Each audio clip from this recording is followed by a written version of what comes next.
One piece में strong pirate cruise भरे पड़े हैं और सबसे पावरफुल क्रू एक योंको का होता है। बट आज हम एक ऐसे पायरेट क्रू को बनाने वाले हैं जो एक योंको के क्रू को भी काफी इजीली हरा दे। बट इसमें एक ट्विस्ट है, हम सिर्फ अलाइव कैरेक्टर्स को ही ऐड करने वाले हैं, वो भी उनके करंट पावर लेवल के अकॉर्डिंग। तो वीडियो काफी इंटरेस्टिंग होने वाली है, इसलिए एंड तक देखना। लेकिन उससे पहले अगर तुम चैनल पे न्यू हो या फिर तुमने अभी तक सब्सक्राइब नहीं किया तो कर दो, क्योंकि यहाँ पे तुम्हें वन पीस से रिलेटेड कंटेंट मिलता रहेगा। वीडियो देखने के बाद तुम कमेंट में बताना कि क्या इस क्रू को कोई हरा सकता है, और अगर हाँ तो उसमें कौन कौन होगा। तो बिना टाइम वेस्ट किए सीधा चलते हैं वीडियो की तरफ। तो क्रू बनाने से पहले हमें चाहिए एक शिप जिसमें वो ट्रैवल करने वाले हैं। तो इसके लिए अपने पास बस एक ही बेस्ट ऑप्शन है और वो है 1000 सनी। बिकॉज एक तो ये शिप एडम वुड से बनी है जो वन पीस की सबसे बेस्ट वुड है, और अपने पायरेट किंग रोजर की शिप ओरो जैक्सन भी इसी से बनी थी। इसके साथ इसमें कुपडी बस जैसी टेक्निक्स भी है जिससे तुम किसी भी डायरेक्शन में 1 किलोमीटर तक फ्लाई कर सकते हो। तुम्हें एस्केप करने का भी एक अच्छा खासा टाइम मिल जाएगा। प्लस इसकी डिफेंसिव पावर्स भी काफी अच्छी है। रिमेंबर जब वानो में 20 स्पाइरस उसे ब्लास्ट करने की ट्राई करते हैं और उसे घंटा कुछ फर्क नहीं पड़ता। तो अब जब हमारी शिप रेडी है तो उसे चलाने वाला तो कोई चाहिए, यानी हेल्समैन। तो इसके लिए हमारे पास 3 मेन कैंडिडेट्स है। पहला है हाकुगन जो हर्ट पायरेट्स का हेल्समैन है, दूसरा है बिल्डिंग स्नेक जो रेड हेड पायरेट्स का हेल्समैन है, और तीसरा है जिनबे जो स्ट्रो हेड पायरेट्स का हेल्समैन है। तो इन तीनों में से जिनबे मुझे बेस्ट ऑप्शन लगता है, बिकॉज पहले तो वो एक फिशमैन है जो उसे ह्यूमन से 100 टाइम्स ज्यादा स्ट्रॉन्गर बनाता है। साथ ही उसके पास आर्नामेंट हाकी और फिशमैन कराटे जैसी टेक्निक्स है, और अब तो उसकी बाउंटी 1 बिलियन भी क्रॉस कर चुकी है। उसकी हेल्समैनशिप भी काफी अच्छी है। जब उसने स्ट्रो हेड पायरेट्स को बिग मॉम पायरेट से बचाया था तो उसने अपनी स्किल्स का काफी अच्छा यूज किया।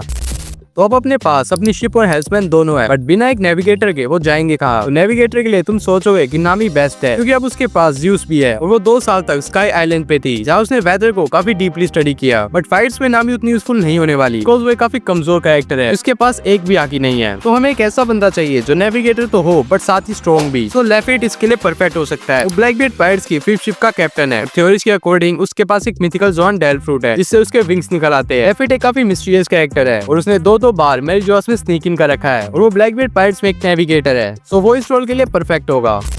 तो अब हमें नीड है एक शिपराइट की, क्योंकि वन पीस में बैटल शिप से ही होती है। तो अगर वो डैमेज होगी तो उसे ठीक करने के लिए कोई चाहिएगा। शिपराइट के रोल के लिए मुझे नहीं लगता कि फ्रैंकी से बेस्ट कोई हो सकता है, क्योंकि फ्रैंकी हमेशा सनी को अपग्रेड करता रहता है, और क्योंकि ये उसकी ड्रीम शिप थी इसलिए उसने इसे पूरे दिल से बनाया है, जिसमें उसने दिन रात एक कर दिए थे। फ्रैंकी के पास प्लूटोन जो कि एक एंशिएंट वेपन है उसके ब्लूप्रिंट्स थे, और पॉसिबली उसने इसी ब्लूप्रिंट्स के अकॉर्डिंग इस शिप को डिजाइन किया है। शिपराइट होने के अलावा फ्रैंकी एक साइंटिस्ट और साइबोर्ग भी है। साथ ही उसकी जनरल फ्रैंकी फॉर्म बहुत ही ओवर पावर्ड है।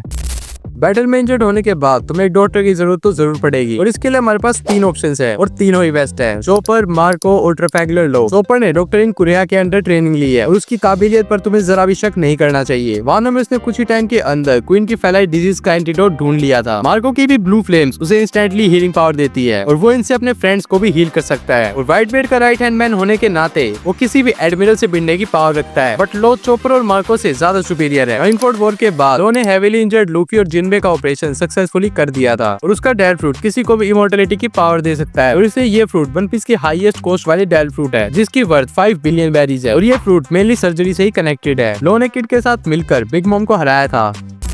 तो अगर तुम एक पायरेट क्रू बना रहे हो तो तुम्हारा एम है वन पीस क्लेम करना, और इसके लिए तुम्हारे पास रोड पोनेग्लिफ से भी ज्यादा इंपॉर्टेंट एक पोनेग्लिफ रीडर होना चाहिए, क्योंकि निको रोबिन के अलावा कोई भी आर्कियोलॉजिस्ट है ही नहीं। मे बी मोरिया कोजुकी क्लैन से है जो शायद पोनेग्लिफ पढ़ सके, बट उसके बारे में अभी कंफर्मेशन नहीं है। और अगर पुडिंग की भी अवेकनिंग हो गई तो शायद वो भी पोनेग्लिफ रीड कर सके, बट फिलहाल के लिए हमारे पास एक ही ऑप्शन है। सो निको रोबिन इस क्रू की आर्कियोलॉजिस्ट होगी। तो अब हमें चाहिए एक कुक जो पूरे क्रू का पेट भर सके, और इसके लिए स्ट्रो हेड्स का सांजी और रेड हेड का लकी रोक्स दोनों ही सूटेबल है, बिकॉज दोनों ही बंदे काफी पावरफुल भी है। लकी रोक्स दिखने में भले ही थोड़ा मोटा हो, बट वो वन पीस के one of the fastest characters में से एक है। उसकी बाउंटी भी 1 या 1.5 बिलियन से ज्यादा ही होगी। और वही दूसरी तरफ तुम सांजी को अंडरएस्टिमेट मत करना। एगेट में उसने किजारू के लेजर बीम्स को काफी इजीली डिफ्लेक्ट कर दिया, और वो भी बिना आर्नामेंट हाकी के, और जल्दी हमें वो कॉन्कर साकी भी अनलॉक करता हुआ दिख सकता है। लकी रोक्स की कुकिंग स्किल्स हमने अभी तक नहीं देखी, और सबको पता है कि सांजी सबसे बेस्ट कुक है, और कुक के लिए हम चूज करेंगे सांजी को। तो अब हमें चाहिए एक स्नाइपर जो लॉन्ग डिस्टेंस से फाइट कर सके। उस वक्त तो इसके लिए बिल्कुल परफेक्ट नहीं है, भले उसकी शूटिंग स्किल्स और रेंज काफी बढ़िया है, बट बंदे को अभी तक ऑब्जर्वेशन आके भी ठीक से यूज करनी नहीं आती। इसलिए हम यासूप या फिर वैन ओगर में से किसी एक को चुनेंगे। यासूप भले ही शैंक्स का मोस्ट ट्रस्टवर्दी और स्ट्रॉन्ग बंदा है, और फिर भी मुझे लगता है कि वैन ओगर उससे थोड़ा सुपीरियर है, क्योंकि एक तो उसके पास बापू बापू नोमी है जो उसे टेलीपोर्टेशन की पावर देता है। साथ ही उसके पास सैंड्रिकू नाम का एक वेपन है जिससे वो काफी दूर तक शूट कर सकता है। वन पीस में जिस भी वेपन का नेम होता है वो अक्सर बहुत ज्यादा पावरफुल होते हैं। लॉन्ग रेंज फाइट में तो एक स्नाइपर संभाल लेगा और क्लोज रेंज फाइट के लिए हमें एक स्पोर्ट्समैन चाहिए। तो अगर हम करंट के स्ट्रॉन्गेस्ट स्पोर्ट्समैन की बात करें तो जोरो, शिरोयू और मियोक सबसे पावरफुल है। जोरो एक कोनकासाकी यूजर है, साथ ही वो अपने स्पोर्ट्स को ब्लैक बेल्ट बना सकता है और उसे 2 साल तक खुद मियोक ने ट्रेन किया है। करंटली जोरो एनमा, कितेत्सु और वाडो इचिमांजी स्पोर्ट्स यूज करता है। शिरोयू की स्पोर्ट्समैनशिप स्किल्स हमने अभी तक ठीक से नहीं देखी, बट वो इम्पैक्ट डाउन का वार्डन था और उसे मजाने जितना ही स्ट्रॉन्ग माना जाता है। बट ये दोनों ही बंदे मियोक के सामने कुछ भी नहीं है। मियोक ने प्राइम शैंक्स के साथ काउंटलेस फाइट की है और शैंक्स भी उसे अपना राइवल मानता है। ये कहना भी गलत नहीं होगा, सिर्फ स्पोर्ट फाइट में मियोक शैंक्स से ज्यादा अच्छा है और मुझे लगता है कि शैंक्स एक दूसरे रोल के लिए ज्यादा सुटेबल होगा। तो इस क्रू का वाइस कैप्टन होगा शैंक्स और मुझे लगता है कि कोई भी करंट वाइस कैप्टन उसे नहीं हरा पाएगा। एंड बैकमैन को भी शैंक्स इतना ही पावरफुल माना जाता है। साथ ही वो वन पीस का सबसे स्मार्टेस्ट कैरेक्टर है और किड का हाथ काटने वाला भी वही था। और अगर उन दोनों की फाइट हो भी तो वो शैंक्स को अच्छी फाइट तो जरूर दे सकता है और उसे हराना शायद उसके लिए पॉसिबल नहीं है। शैंक्स एक हाकी मास्टर बंदा है और उसकी फ्यूचर साइट एबिलिटी भी काफी अच्छी है। उसकी कोनकासाकी को तो जो है वो इसे कंपेयर किया जाता है और इस क्रू का जो कैप्टन होने वाला है वो खुद शैंक्स के क्रू में जाना चाहता था।